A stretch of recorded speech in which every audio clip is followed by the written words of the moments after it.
Straight kabisa kutokea Bujumbura, Burundi. Na leo tumeingia tumeamua kufika ndani ya mkoa wa Rumonge. Unaelewa nini kuhusiana na neno mashuha au maji ya moto yaliyoko ndani ya mkoa wa Rumonge ndani ya nchi ya Burundi? Yes, hapa Rumonge kuna kitu ambacho kinazidi kuzungumziwa sana, kitu ambacho kinafanya mkoa mzima unakuwa maarufu sana. Au vipi? Kuna maji moja wa sema wanaita kumashuha. Yeye sema unapafahamu? Ndio napafahamu sana. Unapafahamu sema? Ndio.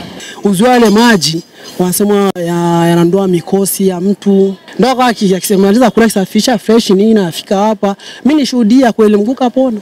Kama ile maji yanatibu. Lakini kwa kisi ninavyoona mimi, kadiri ya uwezo wangu wa maono wangu wa macho, naona kama ile maji yanaweza kuwa yanatibu kwa sababu watu wanatoka Bujumbura, watu wanatoka sehemu gani huko wanaposikia mashua, watu wanakuja kama Jumamosi, Jumapili, watu wanakuwa ni nyomi pale, unaona?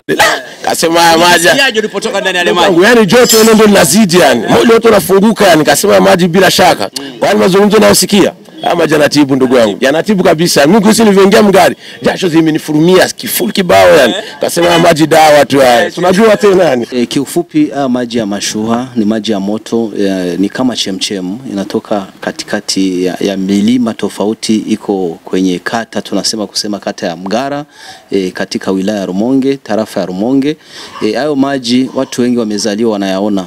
Burundi pako fasi 3 tu, pako hapa Rumonge, pako Bururi, pako na mkoa wa Cibitoke.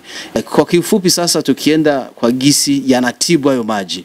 Kingine nacho kama mtu anaumwa pressure, kama mtu yuko na pressure ameshakuwa paralyze, mara nyingi unakutana mtu amekuwa paralyze juu ya pressure, mara nyingi wanakujaga pale wanatembea na mafimbo wanaacha pale. Kingine nacho ni wenyewe wako na tatizo la sukari. Amazi vraiment ningira kamaro na bonyafisa kamaro kanini cyane. Ego. Hanyuma n'umudokiteri twahahuriye w'umugenzi no yaciye anyoriyanta ati woja hari ahantu ho gufasha imitsi yoshobora kuzibuka. Uramaze kubona umuntu yaje ngaha agwaye akava ngaha akize? Ego benshi cyane aho. Kikweli haya maji yana ubora wake. Okay. Ukiona mtu anatoka Rumonge mpaka anayafuata huku Mgara, ujue anayajua. Gute. Ni marazi huwa yanavimbisha mwili. Unapokula nyama, yani marazi yale unakataza kula nyama, maharagi, makavu. Kwa hiyo unapokuwa nimeoga yananisaidia. Hasusa kama wale wanayoumwa kisukari, huwa yanawasaidia sana.